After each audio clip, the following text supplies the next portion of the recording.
नमस्कार। नमस्कार। आपका नाम क्या है अंकल? केशव भाई। केशव भाई। और आपके बाजू में जो बैठे हैं वो आपके कौन है? छोकरा। आपके बेटे हैं। आपका नाम क्या है सर? मेरा नाम कमलेश भाई। आपका नाम कमलेश भाई। कमलेश भाई, पिताजी को क्या शारीरिक तकलीफ हुई थी? पिताजी को शारीरिक तकलीफ ये हुई थी कि घर में गिर गए थे। ओके। तो गिरने के बाद उनको कुछ खींचे आने शुरू हो गई। खींचे आने शुरू होने के बाद हम लोगों ने हॉस्पिटल लेके गया। तो हॉस्पिटल के अंदर बहलाल भाई हॉस्पिटल के अंदर करीबन उसको 13 दिसंबर से रखा था, उनको करीबन 25 दिसंबर तक रखा। तो उनको ठीक एक्चुअली कोमा में चले गए थे। तो वहाँ से कुछ दवाई की वजह से वो घर पे आ गए। आने के बावजूद भी वो ठीक चल नहीं पाते थे और उनका माइंड अनकॉन्शियस हो गया था।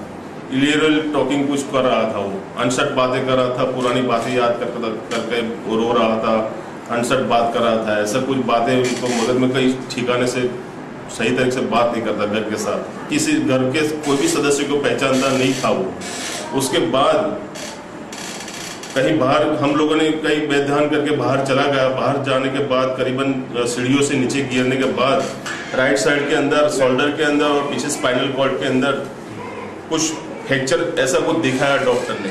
तो डॉक्टर ने बोला कि उनको ऑपरेशन करना ही पड़ेगा। तो मैं तो सर्विस पे था, तो मेरी मदर ने बताया कि भाई ऑपरेशन करना। उसके लिए उनका MRI भी करवाया वीरेंद्र शाह, डॉक्टर वीरेंद्र शाह के वहाँ।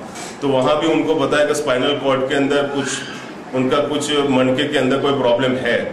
तो उसके बाद हम लोगों ने वहाँ से डिस्चार्ज ले लिया। उसके बाद हम घर पे आ गए। घर पे भी उसका सही नहीं था मेरे फादर को।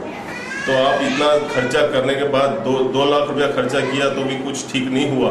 तो आप 1300 रुपये की बोतल आती है, उसके अंदर 90 कैप्सूल कुछ आती है। तो आप ये कैप्सूल यूज करके देखो, एक डिब्बी खाली यूज करके देखो तो आपको रिजल्ट मिलेगा। तो मेरे को विश्वास आया। तो मैं घर पे आके मेरी मम्मी ने बताया, तो मेरी मम्मी ने बोला हाँ तुम ले लो। तो विपुल भाई को फोन किया, वो घर पे डिलीवरी करने के लिए आया कैप्सूल।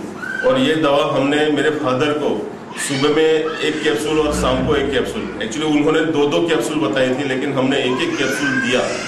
तो मेरे को करीबन 20-25 दिन के अंदर रिजल्ट मिल गया। और रिजल्ट ऐसा मिला कि उनका हाथ, राइट साइड का हाथ वो खुद दूसरे हाथ से पकड़ के ऐसे उठाता था, ऐसा करता था, और नहा भी नहीं सकता था, शर्ट भी नहीं पहन सकता था, बनियान भी नहीं पहन सकता था, और पानी भी ग्लास से पी नहीं सकता, ढंग से खा भी नहीं सकता था।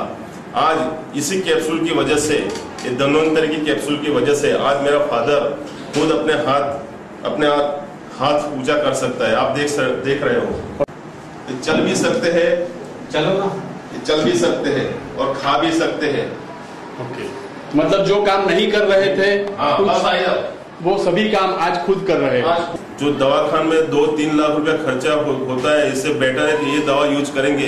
तो मैं मानता हूँ कि इससे कैंसर भी क्या, कोई भी पुरानी बीमारी होगी तो भी मट सकती है। क्योंकि मेरे फादर के सामने मैंने ये देखा है कि पैरालिसिस जैसा पैरालिसिस ठीक कर सकते हैं, तो कोई भी बीमारी हटा सकती है धन्वंतरी दवा।